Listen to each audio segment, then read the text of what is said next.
Perkenalkan Pak, saya Utami Dewi Pangesti. Saya datang pada kegiatan Pasti Ada Solusi ini bersama keluarga saya. Di sini ada Bapak Ibu saya dan saudara-saudara saya.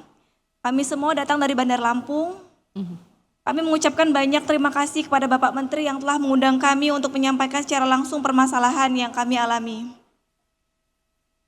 Kami memiliki usaha yang kami beli merek nasi gambreng Bu Esti. Bapak Menteri yang kami hormati, dulu kami pernah memiliki sertifikat merek nasi gambreng Bu Esti di kelas 43 untuk melindungi jasa rumah makan kami.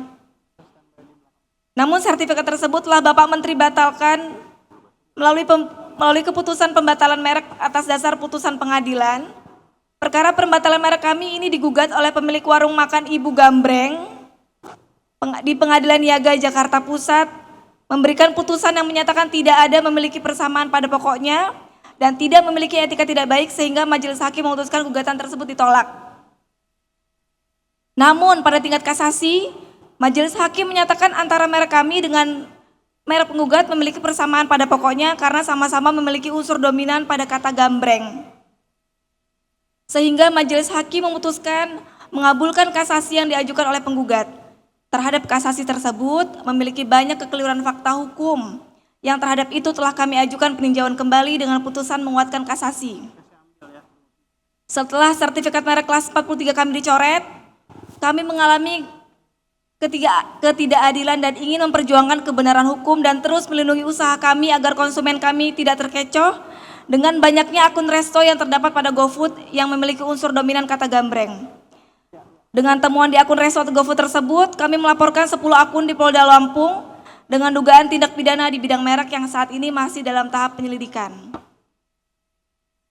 Kami telah mendapat informasi dari Polda Lampung bahwasanya terhadap keterangan ahli yang berasal dari DJKI yang menyatakan tidak ada persamaan pada pokoknya dengan merek kami pada kelas 29, 30, dan 35 terhadap para terlapor.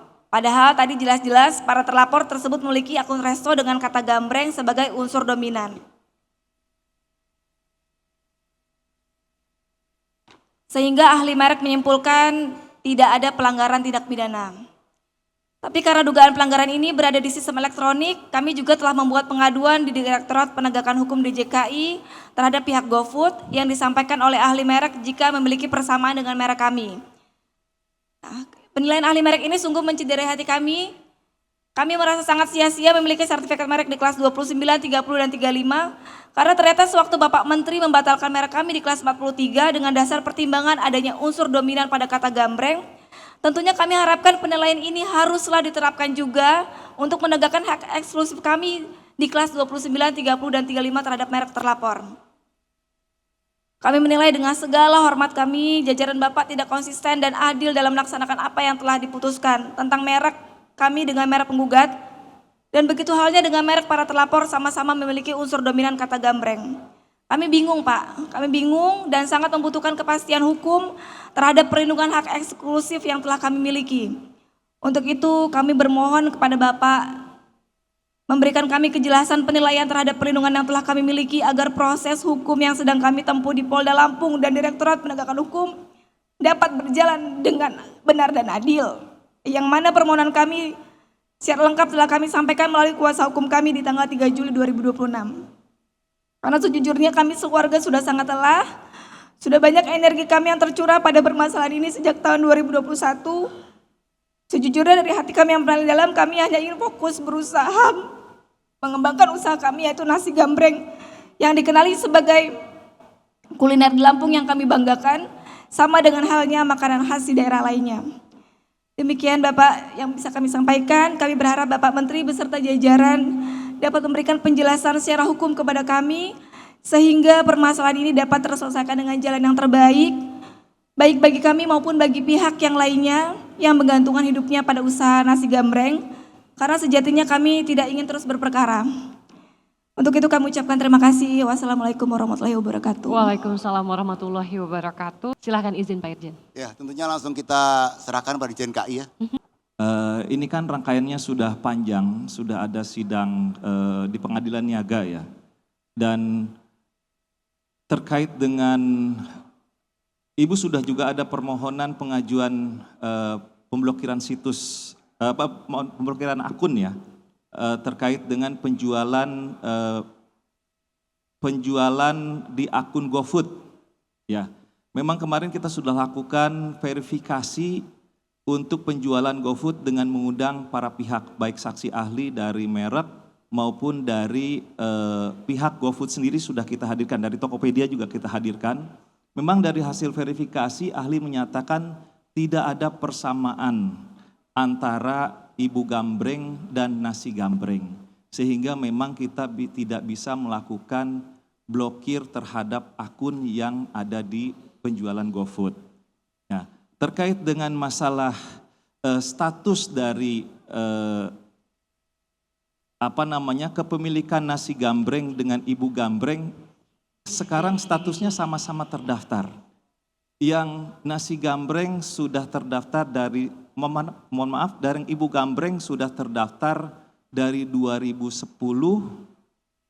dan ibu juga sudah terdaftar dari 2016 ya Bu ya. Hanya dari 2000 berapa? 2021 ya, mohon maaf. Dari 2021 ya Bu ya. Di kelas 29, 30, dan 35. Sedangkan dari termohon di kelas 43 ya. Di kelas 43 itu terkait dengan jasa restoran ya Bu. Kalau Ibu di kelas 29 itu jasa makanan olahan, 30 jasa makanan jadi, dan kelas 35-nya penjualan online. Yang Ibu permasalahkan adalah yang termohon itu tidak mempunyai jasa online-nya. Namun yang bersangkutan melakukan penjualan secara online, begitu ya Bu, yang dilaporkan di DJKI. Nah, namun kemarin ketika dilakukan permohonan pemblokiran, kita tidak bisa melakukan pemblokiran karena ahli menyatakan tidak ada persamaan secara keseluruhan maupun persamaan pada pokoknya, sehingga kita tidak bisa melakukan pemblokiran. Nah, itu memang kita sangat tergantung kepada pendapat dari ahli. Nanti coba kita akan komunikasikan lagi karena memang ahli menyatakan itu tidak ada kesamaan. Sehingga memang kita sampai saat ini tidak bisa melakukan pemblokiran. Dan putusan pengadilan yang sebelumnya juga sudah memutuskan bahwa kelas 43-nya punya Ibu sudah dibatalkan ya Bu ya. Mohon maaf izin menjawab ya Pak, yang di kelas 43 juga kami permasalahan kenapa dibatalkan. Kalau memang tidak ada persamaan merek, kenapa dari awal mereknya tidak, nasi gambreng Bu Esti harus dibatalkan gitu. Kenapa tidak bisa sama-sama berdampingan berusaha gitu. Kenapa kelas kami dibatalkan di kelas resto? Oh, gitu, baik. Pak. Baik. Nanti ini kan sangat tergantung dengan pendapat ahli ya Bu ya. Nanti kita akan komunikasikan lagi dengan ahli terkait dengan unsur ini. Karena tadi juga mungkin dari Polda Lampung juga pemenuhan unsur-unsur pasalnya juga harus berdasarkan pendapat ahli tadi. Karena memang unsur pasalnya adalah sesuai dengan pasal 100 ayat 1 dan ayat 2 Undang-Undang Merek, di mana yang dinyatakan pelanggaran yang dapat dipidana adalah penggunaan tanpa hak menggunakan merek pihak lain secara keseluruhan maupun pada pokoknya. Jadi kalau mereknya sama secara keseluruhan atau pada pokoknya baru dikatakan melanggar. Tapi kalau secara keseluruhan atau pada pokoknya tidak sama, maka unsur pelanggaran hukumnya tidak masuk unsurnya. Sehingga tidak bisa dikatakan melanggar. Nah nanti unsur ini tentunya butuh pendapat ahli. Nanti kita akan komunikasikan lagi ya Bu ya, terkait dengan pendapat ahli ini. Oke.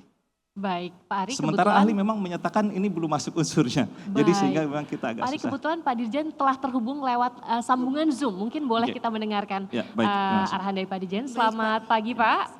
Selamat Pak pagi Hermansyah, Pak. selamat pagi. Siap. Di sini pukul 5 waktu Jenewa, tadi Pak Menteri sudah menginformasikan kami sedang mengikuti sidang General Assembly WIPO. Jadi memang apa yang sudah dijelaskan oleh Pak Aris memang demikian, bahwa terkait dengan unsur pidana di dalam Undang-Undang Nomor 20 tahun 2016 ya memenuhi unsur apabila penggunaan secara tidak berhak, apabila ada persamaan keseluruhan ataupun persamaan pada pokoknya. Tentu kita menghormati proses hukum ini, ya sudah ada proses pembatalan di pengadilan, pengadilan niaga, kemudian sedang berproses pelaporan di pihak kepolisian. Namun secara normatif sudah dijelaskan terkait dengan proses ini, tentu proses pembuktian dan ada pendapat ahli yang ya tentu harus didengar, dan kita mematuhi norma-norma hukum yang ada. Apabila memang alasan-alasan yang dipertimbangkan oleh Ibu tadi bisa diterima secara norma kekayaan intelektual, tentu kami harus mematuhinya. Namun apabila memang keputusannya harus juga memenangkan unsur pihak lain, tentu juga kami akan patuhi. Demikian Bapak Ibu sekalian. Pak Selah, saya boleh Iya, Pak. salah sedikit ya? Siap Pak Menteri, silahkan Bapak. Ya, jadi teman-teman DJKI tolong dijawab kenapa bisa dalam kelas 43 mereknya Mbak Utami itu dihapus karena dianggap ada persamaan pada pokoknya dan mereknya dibatalkan. Tapi kenapa dalam kasus yang sama, dalam kelas 23 atau berapa tadi itu justru dianggap tidak ada persamaan pada pokoknya. Kan itu masalahnya. Betul. Dua kasus di kelas yang berbeda, tapi tafsirnya beda. Nah itu mungkin yang perlu teman-teman DJKI, Pak Dirjen, Direktur Merek, dan juga Direktur Penegakan Hukum harus jawab itu. Siap. Sehingga bisa memberi, jadi dalam pengertian kita punya tafsir yang sama. Jadi perlakuan yang adil, itu kira-kira yang menjadi komplain dari Ibu Utami, yang harus kita jawab. Kalau kita konsisten bahwa di merek kelas 43, Ibu Utami kalah dan menurut Ibu Utami itu katakanlah putusan pengadilan kita tidak bisa apa-apa. Tapi saya punya logika yang sama. Namun demikian saya serahkan sepenuhnya nanti Ibu Utami sabar ya. Saya akan minta kepada teman-teman DJKI untuk memperlakukan hal yang sama. Karena kalau di kelas 43 Ibu Utami kalah karena dianggap mungkin ada persamaan pada pokoknya atau apapun alasan yang lain, seharusnya di merek yang lain juga harus sama dong perlakuannya. Nah karena itu saya mohon nanti untuk pendapat ahli juga harus, saya tidak tahu prosesnya pendapat ahlinya itu berapa yang didengarkan, apakah sama pada saat kelas 43 dan 23 itu sama orangnya. Dan yang paling penting adalah sekali lagi beri perlakuan yang sama sehingga masyarakat itu bisa memahami itu. Yang kedua saya mengapresiasi teman-teman di Dir Penegakan Hukum maupun Pak Dirjen dan Dir Merek. Sekarang kita sudah bekerja sama dengan platform digital ya, walaupun itu masih mungkin di indikasi geografis. Tapi nanti mungkin bisa di MOU-nya diperluas, termasuk untuk penjualan yang terkait dengan merek, agar kalau memungkinkan itu bisa diminimalisir sejak awal. Saya rasa saya minta tolong Pak Dirjen ya, Pak Dirjen, Dir Merek dan Dir Gakum, perdalam kembali, kemudian yang kedua beri keadilan dan persamaan perlakuan di keputusan kita menyangkut soal merek tersebut. Pak Dirjen ya. Baik Pak Menteri, siap Pak Menteri. Ya. Siap, baik. Terima kasih Pak Menteri, kami tidak lanjuti. Jadi sebagai pengumuman juga ini Mbak, jadi kita selain menangani masalah pidana, DJKI ini juga punya saluran mediasi sebetulnya. Jadi kalau ada konflik-konflik terkait dengan sengketa kekayaan intelektual, kita juga menerima layanan untuk melaksanakan mediasi. Baik. Nah selain itu juga tadi menerima permohonan untuk layanan blokir situs. Dulu blokir situs itu hanya untuk kekayaan untuk hak cipta. Tapi dengan adanya peraturan Menteri nomor 47 tahun 2025, semua rejim kekayaan intelektual bisa dilakukan permohonan blokir konten-konten akun di platform media sosial, di platform media sosial maupun di e-commerce platform.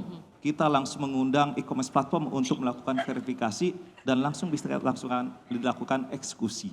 Itu aja informasinya buat masyarakat yang ada di sini maupun yang ada secara online hadir. Terima kasih.